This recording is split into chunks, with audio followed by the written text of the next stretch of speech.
Merci à vous d'être présent ce soir. C'est un honneur de vous accueillir à la salle Voltaire pour lancer, démarrer je vais dire cette conférence débat au vu du nombre de présents. Je remercie le professeur Audibert, directeur de l'espace de réflexion éthique Grand Est, pour l'animation de cet événement, ainsi que la directrice de la Ligue pour sa présence.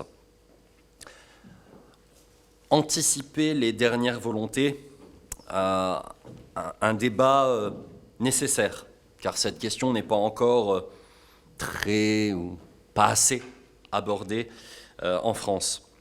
Les directives anticipées, rappelons-le, permettent à toute personne majeure de faire une déclaration écrite pour préciser ses souhaits concernant sa fin de vie, un document qui aidera les médecins le moment venu à prendre les décisions sur les soins à donner. En l'absence de directives anticipées, les médecins doivent recueillir l'avis de la personne de confiance, ou sinon, les avis de la famille. À nouveau, personne de confiance, c'est une des thématiques évaluées ce soir. Les médecins, en fonction de ces avis, prennent les décisions en fonction de ces avis et de la situation médicale. Et ce thème s'impose à nous de façon impérieuse. Je disais que je vous accueillais avec honneur. Bah oui, c'est un honneur d'accueillir une conférence comme celle-ci à Guénange, parce que ce sujet va permettre à vous, présents, une meilleure appropriation de ce sujet, des différents dispositifs prévus par la loi qui consacrent les droits des malades, et de toute la question éthique, avec toute la complexité, relative à l'accompagnement des personnes en fin de vie. Alors oui, les projets de réforme législative commencent à émerger, en tout cas ces questions arrivent, le domaine de la fin de vie font que ce sujet est d'autant plus d'actualité. Parmi les autres incertitudes qui nous interpellent, j'aimerais mentionner les questions relatives à la nécessité que ce débat ait lieu,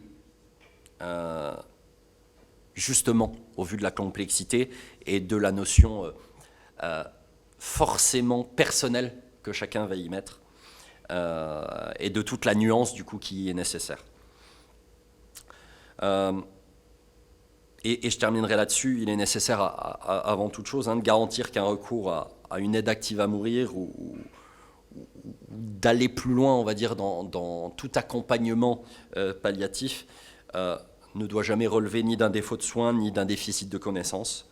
Et rappelons que aujourd'hui, les besoins sur les territoires en soins palliatifs, ils sont insuffisamment développés, et que ça renforce encore plus, au vu de l'inégalité sur le territoire, l'importance d'engager tous ces débats. De ce fait, je vous souhaite à toutes et à tous une belle conférence, et je vous remercie de votre présence, parce que même si elle se fait en nombre restreint, c'est un sujet qui est éminemment important. Merci à vous.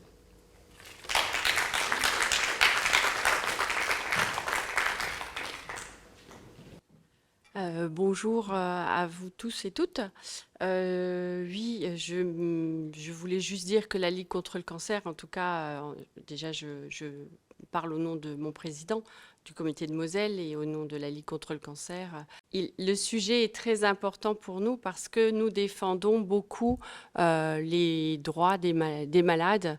Et justement, au niveau national, il y a une vraie réflexion qui est actuellement menée et dont le fruit du travail sera bientôt à disposition pour tous et tous, parce que la Ligue contre le cancer défend les malades sur ce sujet-là, bien évidemment. Je vous remercie beaucoup.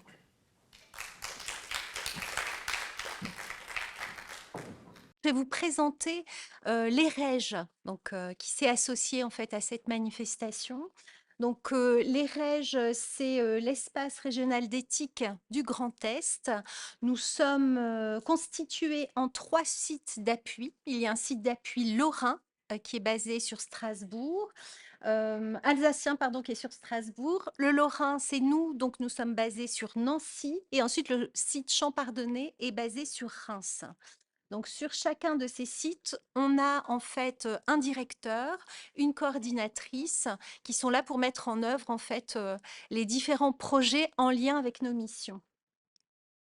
Alors, nos missions, quelles sont-elles? Ce sont des missions qui ont été décidées au niveau national, donc de la formation, de la documentation aussi. Donc, sur notre site internet, vous allez pouvoir trouver pas mal d'informations et de documents. Aussi un lieu de rencontre et d'échange interdisciplinaire. Pour nous, chacun a sa place dans le débat. On n'a pas d'expert en éthique. En éthique, c'est chacun s'exprime, chacun réfléchit et chacun donne sa parole. L'Observatoire des pratiques éthiques inhérentes à la santé, c'est-à-dire que nous travaillons avec les comités d'éthique. Nous aidons aussi à mettre en place ces comités d'éthique sur l'ensemble de la région. Nous sommes organisateurs des débats publics autour des questions d'éthique en santé. Donc, notamment, nous avons pu, mais ça, je vous en parlerai après, je vous ai mis un petit récapitulatif de nos actions sur 2022. Ça vous permettra de faire le lien. Et nous avons aussi une cellule de soutien éthique qui peut être saisie pour des situations complexes, alors notamment en période de Covid. On a eu des situations qui sont remontées et pour lesquelles nous avons pu répondre, auxquelles on a pu répondre en fait directement auprès des centres hospitaliers qui étaient en difficulté ou auprès des structures médico-sociales. Et ensuite, nous sommes également en relation avec les autres espaces d'éthique régionaux. Donc, nous sommes au nombre de 11 et nous travaillons directement avec le CCNE, donc le Comité consultatif national d'éthique, qui a émis notamment cet avis 139 courant septembre. Alors voilà, donc qui sommes-nous? Le directeur du site d'appui Lorrain, Gérard Audibert, la coordinatrice moi-même et on travaille avec une secrétaire administrative. Alors, des exemples d'actions sur l'année 2022. Donc, nous avons réalisé 3 webinaires sur la dernière loi de bioéthique 2021, notamment sur la cryoconservation des gamètes à visée sociétale, également sur la question de la filiation suite aux nouvelles lois d'accès aux origines pour les naissances issues de FIV. Ensuite, nous avons aussi mis en place des improvisations débats avec une troupe de théâtre, les Once Upon a Time. À Nancy, nous sommes intervenus à la fac de médecine et nous avons travaillé la confiance dans le soin. Ensuite, sur Metz, nous étions à la fac de sciences humaines pour travailler le tact dans le soin. Et pour finir, nous étions à Thionville, il y a une dizaine de jours maintenant, pour travailler avec les lycéens, là pour le coup, sur doute et certitude. Alors, nous sommes également, comme je vous disais tout à l'heure, appui pour la création de comités éthiques dans les établissements. C'est-à-dire que si un établissement n'a pas de comité éthique, eh bien, il peut s'adresser à nous. On peut aider à mettre en place ce type de structure, expliquer un petit peu comment, enfin, le fonctionnement, expliquer un petit peu comment on peut faire pour le faire fonctionner, quelles personnes doivent venir faire partie de ce comité et comment on fait pour le faire fonctionner. On travaille effectivement, comme je vous le disais, en collaboration avec le CCNE, dans le cadre notamment ce soir l'information sur la fin de vie, animation de conférences, notamment sur les directives anticipées et la désignation de la personne de confiance. Voilà. Et c'est également une newsletter trimestrielle écoéthique. Donc, si vous allez sur notre site internet erech.fr, vous allez pouvoir la trouver. Et on a également une chaîne YouTube sur laquelle vous pouvez trouver une bonne partie des conférences que nous avons données, que ça soit sur Reims, sur Strasbourg ou aux alentours de Nancy, sur la région. Voilà, je vais laisser la parole au professeur Audibert. Je vous remercie. Bon alors bonjour à tous, merci de consacrer une soirée à un sujet qui n'est pas un sujet très facile à aborder, qui est la fin de vie en règle générale dans son encadrement législatif, et puis en particulier les directives anticipées et ce qui est à mes yeux très très important comme médecin, la personne de confiance. Et puis je dirais un mot à la fin sur l'actualité, puisque l'actualité, peut-être que vous l'avez vu à travers les différents médias, journaux, télévision, etc. Il y a une actualité sur la fin de vie en France, puisqu'il y a un débat qui était dans le programme du candidat Emmanuel Macron, et maintenant le président de la République a donc décidé d'organiser une consultation, de façon générale, autour du sujet de la fin de vie, pour savoir si ce que je vous présente, qui est l'encadrement aujourd'hui, le 27 octobre 2022, suffit à prendre en charge la fin de vie dans des bonnes conditions en France, ou s'il faut changer la législation, comme le soutiennent un certain nombre d'associations. Alors les lois qui encadrent la fin de vie sont les lois dites Leonetti. Alors il y en a deux. Il y a la loi Leonetti toute seule. Le pauvre Gaëtan Gors qui était avec Leonetti, il a disparu dans l'appellation de la loi. Ils étaient deux, c'est assez intéressant de le noter parce que Leonetti, il appartient au mouvement Les Républicains, plutôt de droite. Gaëtan Gors, il est PS, plutôt de gauche. Et ces deux personnes qui sont d'une obédience relativement rivale, on va dire, elles se sont réunies pour écrire ce texte de loi qui a été voté à l'unanimité lors de sa session, 548 voix pour, 0 voix contre, ce qui est pas tous les jours à l'Assemblée nationale, en particulier en ce moment, mais bon. Et donc, la loi Leonetti 2005 a commencé à poser un certain nombre de jalons sur ce qu'est notre fin de vie. Alors d'abord, l'obstination déraisonnable. L'obstination déraisonnable, avant, sûrement, vous connaissiez le concept de ce qu'on appelait l'acharnement thérapeutique. L'obstination déraisonnable, ça remplace l'acharnement thérapeutique parce que les rédacteurs ont trouvé que l'acharnement, finalement, c'est ce qu'on consacre à la guérison de notre patient quand on est médecin. Et c'est seulement quand cet acharnement devient déraisonnable qu'il faut arrêter de s'obstiner. Et donc, ils ont remplacé le vocabulaire acharnement thérapeutique par l'obstination déraisonnable. Alors, dans un premier temps, et l'article 1er de la loi est important à prendre en compte, c'est quoi l'obstination déraisonnable? C'est quand? Eh bien, c'est défini dans la loi comme étant... Alors, les soins, c'est un mauvais traitement, c'est un mauvais terme, parce que les soins ne sont jamais arrêtés. C'est le traitement qui est arrêté. Donc, les traitements qui sont inutiles, disproportionnés, et n'ayant d'autre objectif que le maintien artificiel de la vie. Lorsque c'est un des 3 qualificatifs qui permet de désigner le traitement du malade qui est là, eh bien, on a le droit soit de les arrêter, soit de ne pas les entreprendre. Et donc, c'est particulièrement lorsqu'il s'agit de les arrêter, parce qu'on est en fait dans une impasse, que la loi a été écrite pour protéger le patient. C'est un droit du patient à ne pas être victime d'une obstination déraisonnable. Donc c'était déjà, comment dirais-je, oui, quelque chose qui était un droit supplémentaire du patient qui lui évitait cette obstination déraisonnable. Or, on est 17 ans après Leonetti, et tous les recours juridiques vont dans l'autre sens. C'est-à-dire que les familles, elles portent plainte contre nous quand on leur annonce que malheureusement la situation elle est sans issue. Eh bien, alors, je grossis un peu le trait. Heureusement qu'il y a 99% des trains qui arrivent à l'heure, évidemment.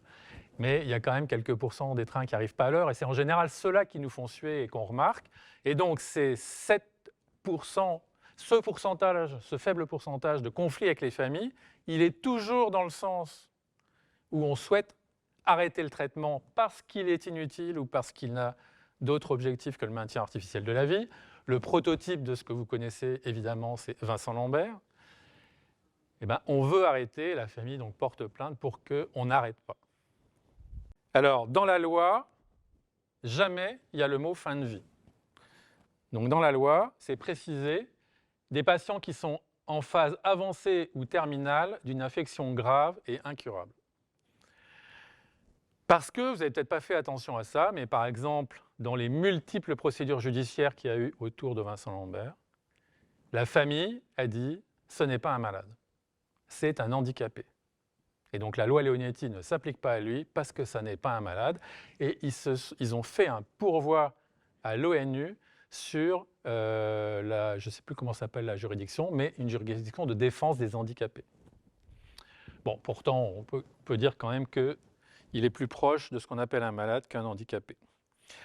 Donc quand on est dans une situation d'obstination déraisonnable, arrêter le traitement, c'est quand même évidemment toujours sauvegarder la dignité du mourant, c'est ça qui est marqué dans la loi, bien que le mot dignité a des sens éminemment variables d'un citoyen à l'autre et d'un docteur à l'autre, et toujours on assure la qualité de la fin de vie par des soins palliatifs. On ne va pas arrêter de s'occuper du patient, on n'abandonne pas le patient. Ce n'est pas parce qu'on arrête le traitement qu'on va arrêter de s'occuper du patient. Et donc, qui dit législation autour de la fin de vie, dit obligatoirement soins palliatifs, développement des soins palliatifs. Et ça, c'est encore très en retard en France. Monsieur le maire le disait, effectivement, et particulièrement dans ce qu'on appelle maintenant les territoires. En région, loin des grandes villes, loin des hôpitaux universitaires, l'accès aux soins palliatifs n'est pas facile. Au domicile, l'accès n'est pas facile, même si sur la fin de vie, à l'heure actuelle, je vous rappelle, la fin de vie en France, c'est 75% des cas médicalisés, soit à l'hôpital, soit en EHPAD. C'est seulement dans 25% des cas que les gens finissent leur vie au domicile ou au cours d'un accident. Alors, qu'est-ce que ça veut dire dans le concret, limiter ou arrêter des soins? D'abord, limiter des soins. Ça veut dire, par exemple, on va décider de ne pas réaliser de réanimation, de massage cardiaque si le patient présente un arrêt cardiaque. Souvent, on le dit aux familles. Un patient qui a un cancer, on va décider de ne pas poursuivre la chimiothérapie. Vous savez que les cancérologues, ils ont des tonnes et des tonnes de chimiothérapie, première ligne de chimio, deuxième ligne de chimio, troisième ligne de chimio, quatrième, parfois cinquième. Donc le patient, il a le droit de dire stop à un moment. De la même façon, on ne va pas forcément réaliser une chirurgie parce qu'elle est sans espoir. On ne va pas le dialyser, on ne va pas le mettre sous respirateur. On n'a pas commencé le traitement et on décide de ne pas le faire. Ça s'appelle limiter. La deuxième grande définition, c'est arrêter. Donc là, on a commencé le traitement et on va le suspendre. Donc c'est typiquement l'arrêt de la ventilation artificielle. Donc ça se pose par exemple dans mon service à l'heure actuelle, où j'ai une jeune femme qui est... alors, je disais tout à l'heure dans le hall, la fin de vie, ce n'est pas les sujets âgés. Hein. La fin de vie, à nous tous, ça peut être dans 1 heure, quand on va rentrer chez nous. Je ne veux pas casser l'ambiance, mais c'est la réalité quand même. Ça peut être demain si on fait un AVC demain matin. Et cette jeune femme, elle a 33 ans et elle a un pronostic désespéré. Et il va falloir, on a commencé à entreprendre toutes les démarches pour l'arrêt de la ventilation artificielle. Elle est sous respirateur et on sait que ça ne sert plus à rien. Et donc, il faut convaincre la famille qui nous a dit surtout, vous ne la touchez pas. Donc, il faut qu'on fasse cheminer la famille pour la convaincre qu'il n'y a pas d'autre choix que l'arrêt de la ventilation artificielle. Ça peut être arrêter des médicaments, ça peut être arrêter des antibiotiques et ça peut être arrêter la nutrition. Alors, l'arrêt de la nutrition, ça a donné lieu à plein de procédures judiciaires. Et c'était le cas chez Vincent Lambert. Hein. L'idée, c'était d'arrêter la nutrition parce qu'on était loin de la phase aiguë. Et donc, Vincent Lambert, vous vous souvenez, accident de la route. Il est resté 5 ans végétatif, sans conscience, avec une alimentation artificielle, jusqu'au moment où sa femme n'en pouvait plus. Et elle avait convenu avec les médecins d'arrêter la nutrition. Et c'est ce que n'ont pas voulu ses parents. Et là, il y a eu un conflit intrafamilial. Et à ce moment-là, a démarré les multiples procédures dans l'affaire Vincent Lambert. Donc la nutrition et l'hydratation, il s'agit bien de traitements qu'on est en droit d'arrêter. Alors, évidemment, le législateur, il a écrit quand les traitements sont inutiles, disproportionnés, gna gna gna. Mais ce n'est pas toujours facile de déterminer le pronostic. On n'a pas de boule de cristal. C'est quelque chose que les familles ont du mal à comprendre parce que quand je m'occupe, par exemple, d'un accidenté de la route, eh ben, 1 heure après l'admission, il nous demande est-ce qu'il va s'en sortir? Bah, j'en sais rien. Et docteur, quelles seront les séquelles? Bah, j'en sais rien non plus. Donc la détermination du pronostic, c'est quelque chose qui, d'abord, qui n'est pas toujours 100%, et puis qui nous prend du temps. Et ce temps, les familles, elles ne l'ont pas toujours. Quand elles sont débordées par le chagrin, parfois elles veulent que les choses finissent rapidement, parce qu'il y a quelques familles qui s'acharnent, mais il y en a d'autres au contraire qui veulent que les choses aillent vite, en nous disant « il n'aurait jamais voulu être comme ça ». Et elles veulent parfois aller trop vite par rapport au temps qu'il nous faut pour déterminer le pronostic. Ce temps-là, il est matérialisé sur ce schéma, avec le rectangle vert et le rectangle rouge qui est la dépendance des soins. Vous avez le temps qui est indiqué sur la ligne horizontale. À gauche, le patient arrive en réanimation parce qu'il vient d'avoir un accident de voiture, parce qu'il vient de faire un accident vasculaire cérébral. Il est très très dépendant des soins, il a besoin de beaucoup de soins. J'ai aucune idée, vous voyez le triangle vert il est tout petit à gauche, là. J'ai aucune idée du pronostic à ce moment-là. Bon, parfois c'est vraiment la catastrophe et il va passer en mort cérébrale en l'espace de 24 heures, mais le plus souvent ça n'est pas la catastrophe aussi importante. Et donc le temps va passer et il va devenir de moins en moins dépendant des soins. Et moi, quand je dis moi, évidemment, c'est mon équipe, les médecins, les infirmières, on va être de plus en plus précis sur le pronostic. On aura de plus en plus d'examens radiologiques, scanners, IRM, prise de sang, examen du patient au lit. Et tout ça va faire qu'au bout d'un certain temps, on sera capable de déterminer de façon beaucoup plus précise un pronostic à un moment où le patient il aura besoin de moins en moins de soins.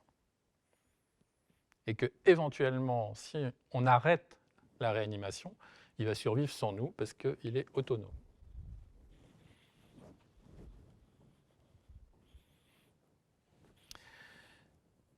Alors, les familles, encore une fois, comme je le disais, elles trouvent parfois que le temps est long et ça peut introduire des petites tensions dans nos relations. Parfois, on leur dit que c'est fini et elle veut du temps pour admettre ça, mais on n'est pas toujours en phase dans les deux sens. Alors, la loi nous impose d'informer le patient, ça c'était avant Leonetti, c'est Kouchner 2002, les lois sur le consentement aux soins. Et dans le consentement aux soins, eh bien, le patient, quand il est conscient, évidemment c'est facile, quand il est conscient, il peut s'exprimer, il peut refuser les soins. Il refuse les soins, éventuellement, si ça met sa vie en danger. Il a un cancer, il ne veut plus de chimiothérapie, ça met potentiellement sa vie en danger. Il faut que je lui dise et il faut qu'on soit d'accord, mais de toute façon, c'est lui qui aura raison parce qu'il doit consentir aux soins depuis la loi Kouchner de 2002.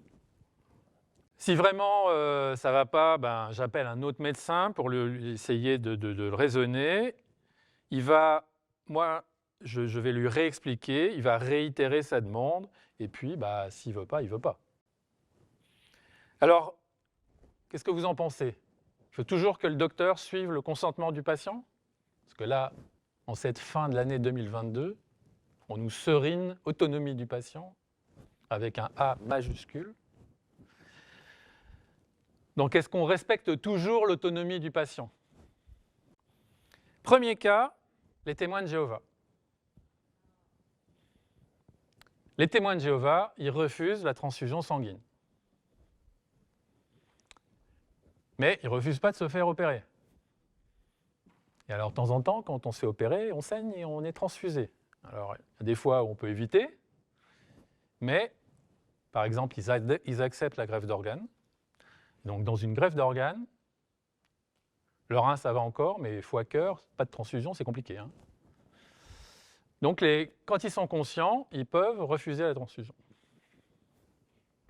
Alors, quand ils se sont exprimés, on peut encore, quand ils sont conscients, on peut encore passer un espèce de contrat avec, qui est le plus souvent repose sur « je ferai mon possible pour ne pas vous transfuser, mais si votre vie est en danger, je le ferai ». Et souvent, ils acceptent ce contrat-là. Pas toujours, il y a quelques jusqu'au-boutistes, mais souvent, ils acceptent ce contrat-là. Après, il y a le problème du témoin de Jéhovah qui ne s'est pas exprimé. Le témoin de Jéhovah qui a un accident de voiture que je n'ai pas vu avant et dont le conjoint, le parent, me dit « il est témoin de Jéhovah, il ne veut pas être transfusé ». Ça, c'est déjà plus compliqué. Parce que là, il ne s'est pas exprimé lui-même. Il faut que je fasse confiance à un tiers, c'est un peu plus compliqué. Alors, est-ce que je vais respecter sa volonté jusqu'à ce qu'il meure? Pour un accidenté de la route, par exemple. C'est pas facile. Vous le savez, vous l'opérez pas. En France, en urgence, 95% des docteurs y passent outre la volonté et ils transfusent s'il y a besoin en urgence.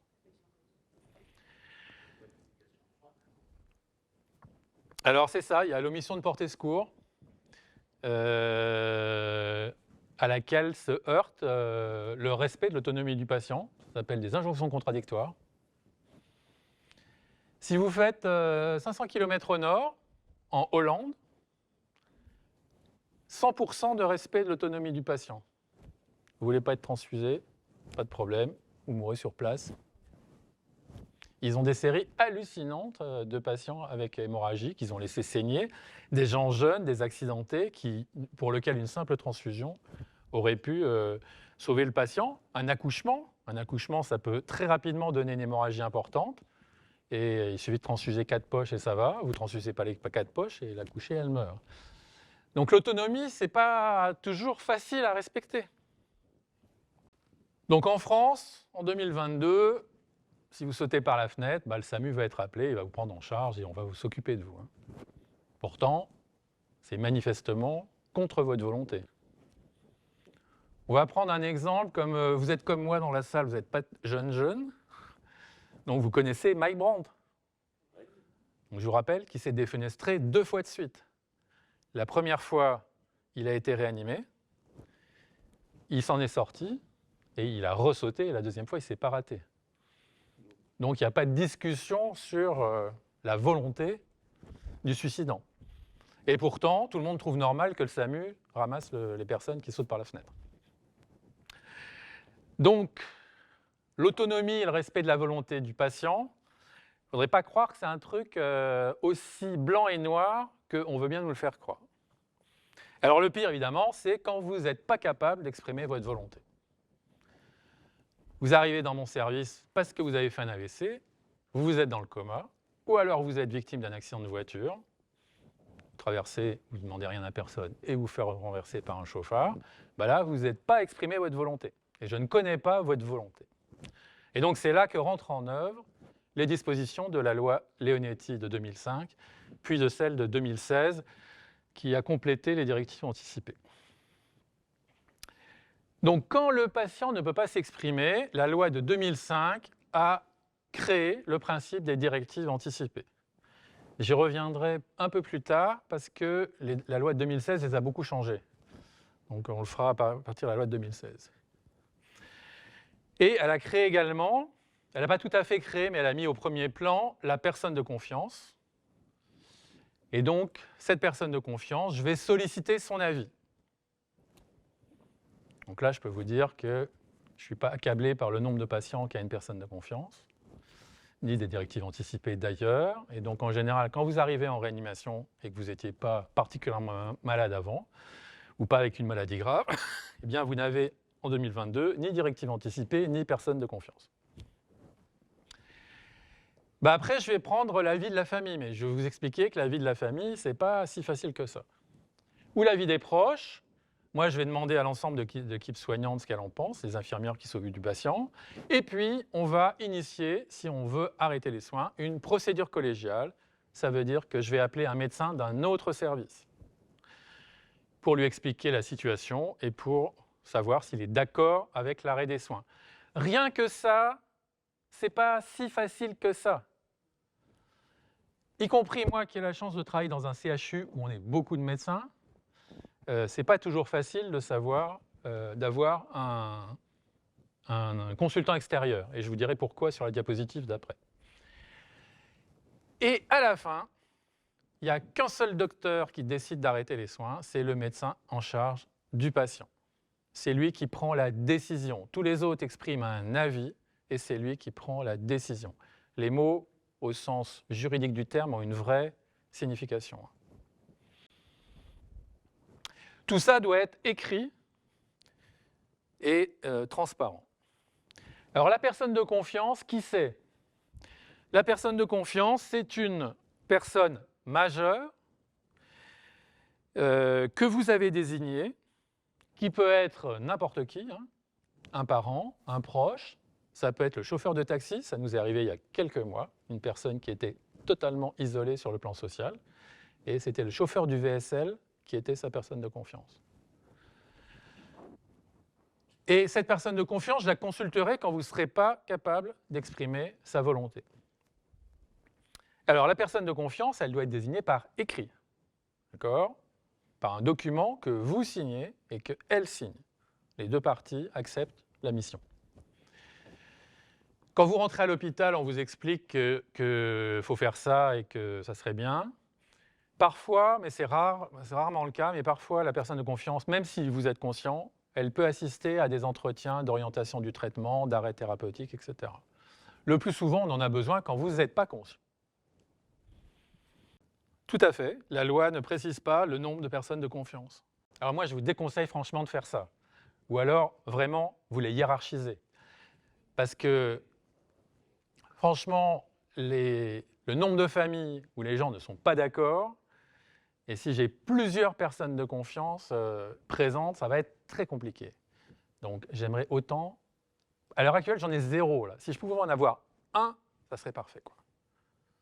Alors après, si votre personne de confiance, elle est entre Paris et New York et qu'elle est absente un jour, une semaine sur 2, je comprends la nécessité d'avoir une autre personne de confiance. La deuxième chose, c'est que la personne de confiance, ce n'est pas forcément votre plus proche. Typiquement, ce n'est pas forcément votre conjoint. Votre conjoint, il sera sûrement terrassé par le chagrin le jour où il faudra débrancher le respirateur. Et peut-être vous avez intérêt à prendre quelqu'un d'un peu plus loin. Peut-être votre frère ou votre sœur. Ou un de vos enfants.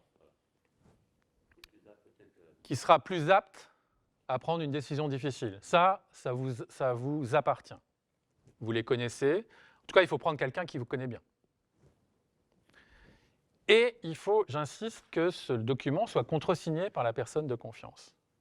Vous signez tous les deux, vous et votre personne de confiance. Et il y a quelque chose qui ne compte pas, c'est l'oralité. Les gens qui arrivent en me disant « je suis sa personne de confiance ». Ça ne marche pas comme ça. Hein. Il faut que je sache que vous, qui êtes dans le coma, vous l'avez bien désigné. Donc la personne qui me dit je suis sa personne de confiance sans aucune preuve, ce n'est pas sa personne de confiance au sens juridique du terme. Une des raisons pour lesquelles c'est critiquement important de désigner une personne de confiance, c'est que les familles, elles sont loin d'être unies. Donc évidemment, je vous ressors Vincent Lambert, mais c'est quand même pas du tout exceptionnel qu'il y ait un proche qui dise blanc et un proche qui dise noir. C'est typiquement le conjoint versus les parents. Ça, c'est vraiment la situation de conflit majeur. Alors, il peut y avoir des frères et sœurs qui ne soient pas non plus d'accord.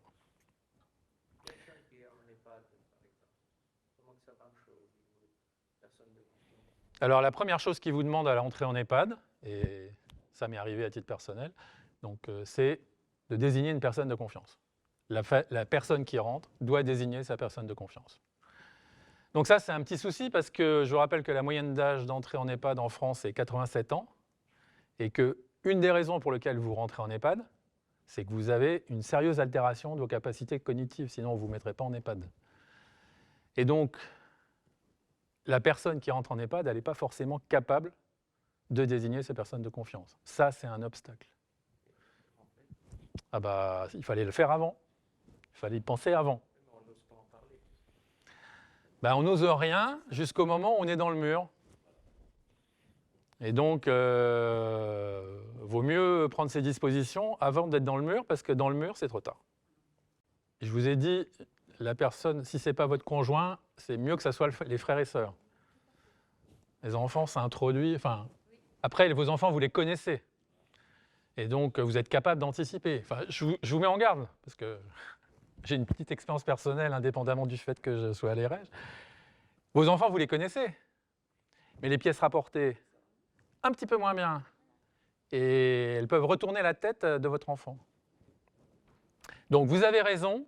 Et dans la littérature, c'est parfaitement bien décrit que les proches qu'on nous présente comme le Graal, bah, les proches, ils ne représentent pas nécessairement la volonté du patient et ils ne sont pas nécessairement désintéressés. Moi, j'ai plein d'expériences de gens qui sont arrivés chez moi à l'issue d'un accident, à l'issue d'un AVC, à un moment où ils ont été cueillis par la maladie alors qu'ils ne s'y attendaient pas, et qui étaient, par exemple, en instance de divorce. C'est par exemple le cas de quelqu'un qui s'est défenestré pour cette raison-là. Le divorce passait mal, elle s'est défenestrée. Et donc, pendant 3 semaines, évidemment, le proche à qui on a donné toutes les informations, c'est celui dont elle voulait se séparer. Ça, je l'ai su qu'après. Donc, les proches ne représentent pas toujours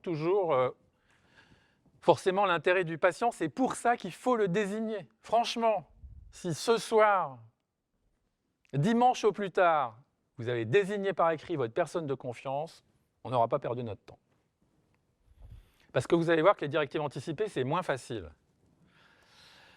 Alors ça, c'est un petit exemple, c'est en anglais, je suis désolé, de pays qui a légiféré sur une hiérarchie dans les proches. Et donc, d'abord, c'est le tuteur si le patient est sous tutelle. Ensuite, la personne de confiance si elle existe. Ensuite, le conjoint, au sens large du mot conjoint. Puis, les enfants. Puis, les parents. Puis, les frères et sœurs. Si en France, ça existait, il n'y aurait pas eu d'affaire Vincent Lambert. L'épouse, elle aurait eu préséance sur les parents. Et c'était réglé. Malheureusement, ça n'existe pas en France. Et donc, pour l'instant, il faut qu'on se fasse sans. Donc, dans un premier temps, on va essayer de faire en sorte que les gens soient d'accord. Donc, on va prendre un peu notre temps. Et après, il y a deux choses, il y a deux façons de rentrer, de sortir de là. On débranche. Et les enfants portent plainte, en référé éventuellement, pour faire annuler la décision. Et donc, c'est ce qui se produit très régulièrement. Donc, c'est référé, ensuite appel en Conseil d'État. Après le Conseil d'État, c'est la Cour européenne des droits de l'homme. Et donc là, on a pris 6 mois dans la vue. Et d'habitude, à la fin de la Cour européenne des droits de l'homme, il n'y a plus de juridiction et on fait appliquer la décision. L'autre choix, c'est, il n'y a pas beaucoup de bons autres choix. Si vous êtes dans le coma, après, c'est de vous transformer en Vincent Lambert. Donc, on vous fait ce qu'on appelle une trachéotomie, on vous nourrit avec une sonde, puis ça peut durer des années, CF Vincent Lambert. Donc, quand on a décidé d'arrêter, on se concerte, ça j'ai déjà dit, et arrive la loi Claes-Leonetti. Donc, parce que la loi Leonetti, déjà, elle a bien du mal à être appliquée. Elle a 17 ans, mais il y a des gens qui ne connaissent pas encore le concept et qui ont du mal à l'accepter. Et donc déjà, sous François Hollande, il y a des gens qui disaient la loi Leonetti ne suffit pas, il faut aller plus loin, comme c'est le cas actuellement. Donc François Hollande a diligenté un certain nombre de réunions autour du sujet, et finalement, il a été décidé de ne pas dépénaliser l'euthanasie à l'époque, ce qui était déjà en balance, et de compléter la loi Leonetti par la loi Claes-Leonetti de 2016. La loi Claes-Leonetti, elle s'est particulièrement attachée aux directives anticipées. Et donc les directives anticipées, je vous rappelle que c'est un document que vous rédigez de votre main, ou vous allez sur le site de l'HAS, et puis il y a des modèles, et que vous pouvez les révoquer à tout moment et changer d'avis à tout moment. Le sujet, c'est où vous les mettez. Où vous les mettez pour que moi, à 2 h du matin, le samedi, je les trouve. Donc, le médecin traitant, ça, je vous le déconseille, parce que le médecin traitant, à 2 h du matin, j'arriverai jamais, il ne me répondra pas. La personne de confiance, un membre de la famille, mais il faut que je le trouve. Et puis, il y a mon espace santé 2022. Magnifique. Mais moi, à l'hôpital, je n'ai aucun moyen de consulter mon espace santé 2022. On espère que ça va s'arranger. Mais à l'heure actuelle, si vous faites ça, tout ce qu'il y a sur mon espace santé 2022, ça y reste et je n'aurai pas accès. Donc, si vous rédigez vos directives anticipées, un bon conseil, gardez-les sur vous. Là, je suis sûr que je vais les trouver. Et les rares qu'on a trouvés, c'est bien sur le patient qu'on les a trouvés.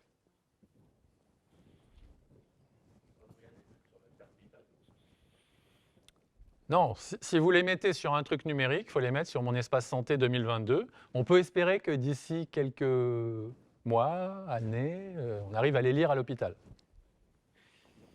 Bon, c'est quand même tout récent, mon espace santé 2022. Je ne sais pas si vous l'avez rempli. C'est un tout petit peu prise de tête, hein. Je pense que le type qui l'a conçu, il devrait prendre des cours auprès du site qui fait Blablacar pour les voitures. Parce que Blablacar, vous n'avez jamais été sur le site, il est hyper intuitif, c'est hyper facile de s'y retrouver. Mon espace santé, la première chose qu'il va vous demander, et ça franchement, je ne sais pas pour quelle raison, je ne sais pas s'il était bourré quand ils ont décidé ça, mais il va vous demander le numéro de votre carte vitale, pas le numéro sécurité sociale qui est au recto, le truc qui est au verso, le numéro du document carte vitale. Je ne sais pas ce que ça peut leur foutre, le numéro de cette carte, quoi. Eh bien, si vous avez une carte vitale qui a un certain âge, comme la mienne par exemple, c'est complètement effacé. Vous ne pouvez pas le lire. Donc vous êtes obligé d'aller à la CPAM qui va vous redonner le numéro de votre carte vitale. Moi, personnellement, j'ai autre chose à faire dans la vie qu'aller faire 3 heures de queue à la CPAM, donc je n'ai pas le numéro de ma carte vitale, donc je n'ai pas pu rentrer sur mon espace santé.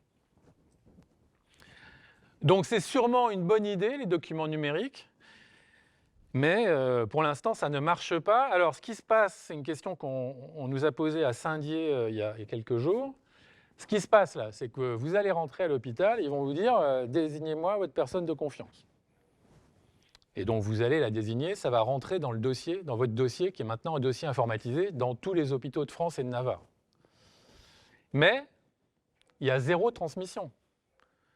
Donc, vous êtes hospitalisé à Strasbourg pour une maladie, et puis vous venez à Nancy pour une autre maladie, ou à Metz pour une 3e maladie. Il y a 0 communication entre les hôpitaux.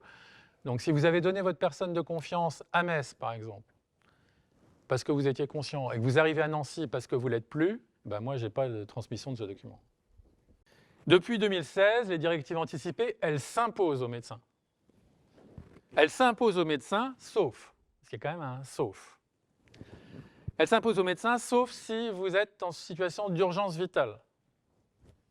Vous venez d'avoir un accident de voiture, vous avez écrit que vous ne voulez pas être réanimé, mais là, on est hors champ. Donc là, je vous réanime et on verra après. Deuxièmement, si elles sont manifestement inappropriées à la situation. Alors ça, évidemment, peut-être que ça parle à un juriste, mais manifestement inapproprié, ça laisse la place à toutes les interprétations. Et d'ailleurs, en ce moment, il y a un recours juridique sur cette expression. Dans un hôpital français, il y a un pauvre monsieur qui a eu un accident de travail avec un traumatisme crânien gravissime, qui est plante verte, comme on dit, donc il ne se réveillera jamais, qui est Vincent Lambert en puissance, au printemps 2022. Les médecins expliquent à la famille que les carottes sont cuites et qu'il faut arrêter la réanimation. Et là, la famille arrive avec des directives anticipées. Coucou, alors déjà ça j'adore, la directive anticipée qui apparaît secondairement dans la prise en charge. On sait déjà qu'il y a eu des faux en matière de directives anticipées, et donc que les familles, au décours de l'hospitalisation, elles rédigent les directives anticipées des grands-pères. Donc là, en l'occurrence, ce n'est pas un grand-père, c'est un jeune. Ils sont arrivés avec une directive anticipée sur laquelle c'était marqué « En cas d'accident, si je suis dans le coma, je veux qu'on me réanime à tout prix. Je veux être intubé, peu importe si je suis végétatif. Alors vous voyez, les directives anticipées, il y a des gens qui pensent que c'est pour empêcher l'obstination déraisonnable, mais il y a des directives anticipées d'obstination déraisonnable. Les docteurs, ils ont dit ce que j'aurais dit. C'est manifestement inapproprié. Donc, on ne les applique pas et on va quand même faire un arrêt des traitements. Référé, donne raison au docteur, appel en Conseil d'État. Et là, en Conseil d'État, l'avocat vraiment tordu, il a déposé ce qu'on appelle une question prioritaire de constitutionnalité, une QPC. Qu'est-ce que ça veut dire? La disposition de la loi n'est pas en rapport avec la Constitution, elle est inconstitutionnelle. Et donc là, le Conseil d'État a dit ça, c'est pas notre boulot. Hop, ils ont passé la patate chaude au Conseil constitutionnel. Et il faut savoir si cette expression, manifestement inappropriée, est conforme ou non à la Constitution. Donc, réponse dans 2 mois. C'est en cours, là, c'est tout chaud. L'audition a eu lieu cette semaine en Conseil constitutionnel. Alors maintenant, le contenu des directives anticipées, il ne faut pas croire que c'est hyper simple à rédiger. Peut-être que vous avez une maladie. Je parlais du cancer tout à l'heure.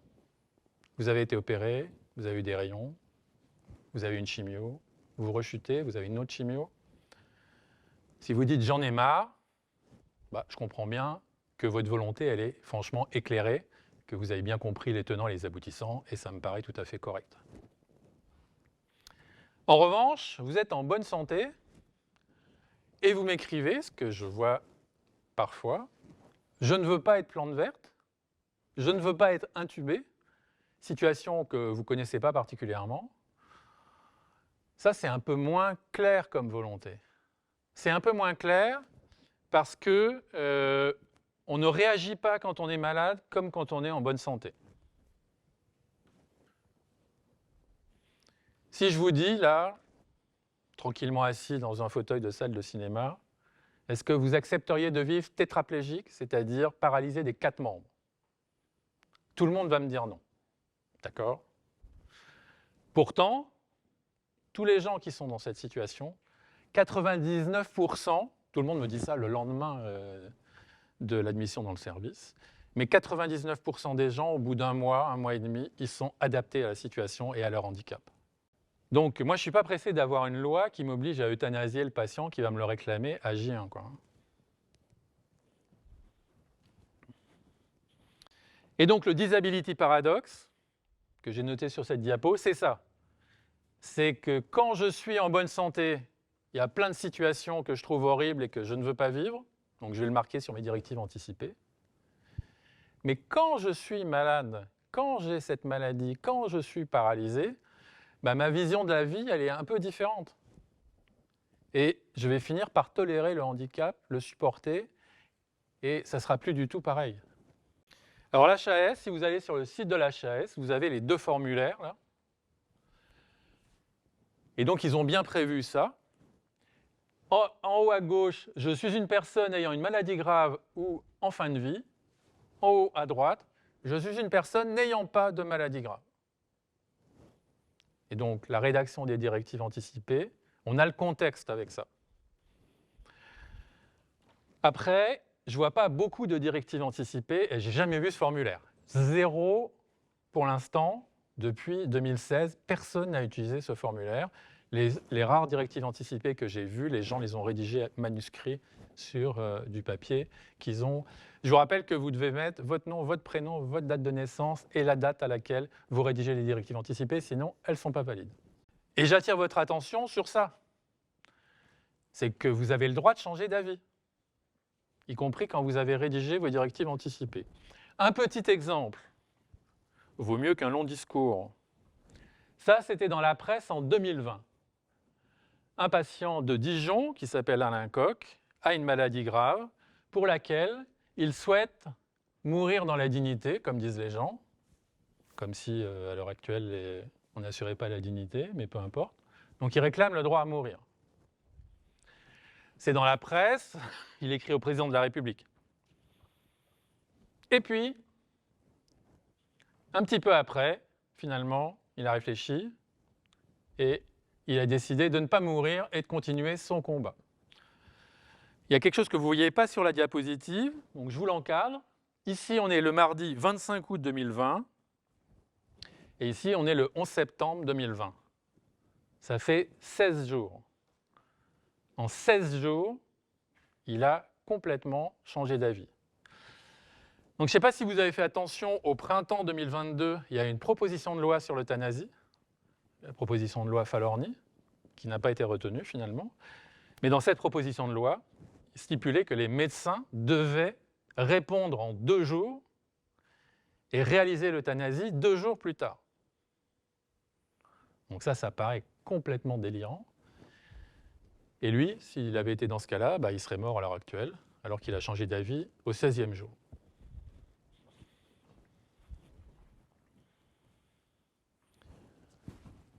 Bon, je vais passer, là, c'est pour dire que c'est un sondage BVA de l'année dernière, pour dire que les directives anticipées, elles sont très mal connues en France. Que les gens, même quand ils les connaissent, ils ne veulent pas les rédiger. Je ne souhaite pas les rédiger. Je les connais, d'accord, mais je ne veux pas les rédiger. Ce que je peux comprendre. En revanche, ils font confiance à l'oral pour 61% de l'expression de leur volonté.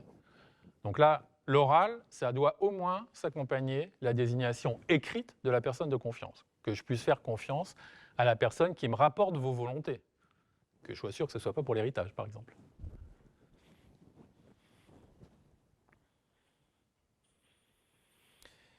Alors, il y a quelque chose que les gens connaissent très très mal, qui est dans la loi Claes-Leonetti, c'est la sédation profonde et continue.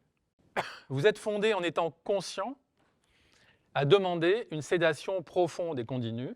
Ça veut dire que je vous endors jusqu'à votre décès. Ça, c'est si vous êtes en fin de vie. Et donc, qu'est-ce que ça veut dire en fin de vie pour un juriste ou un juge d'instruction? Une espérance de vie de quelques jours, au maximum de 2 semaines. Pas toujours facile à déterminer, mais c'est quelques jours, quoi. Si vous êtes en fin de vie, si vous considérez qu'on n'arrive pas à contrôler votre souffrance et que cette souffrance est incontrôlable et en tout cas vous ne la supportez plus, vous pouvez demander une sédation profonde et continue. Lorsque le patient ne peut pas exprimer sa volonté et qu'on est sûr qu'il est en fin de vie, on est fondé à réaliser cette sédation profonde et continue sans son avis, pour protéger le fait que même dans le coma, il y a une perception, c'est ça l'idée un peu. Mais vous voyez que là déjà, le législateur, il nous autorise à prescrire un traitement qui, peu ou prou, va accélérer le décès. Même si c'est dans l'idée de contrôler la douleur, ça va accélérer le décès.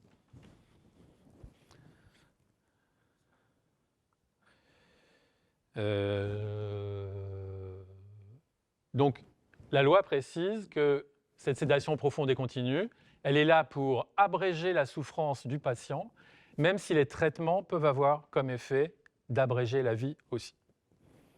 Donc, il y a déjà une espèce de reconnaissance de fait qu'on peut faire quelque chose qui va abréger la vie du patient, mais uniquement sur des patients dont l'espérance de vie est de quelques jours.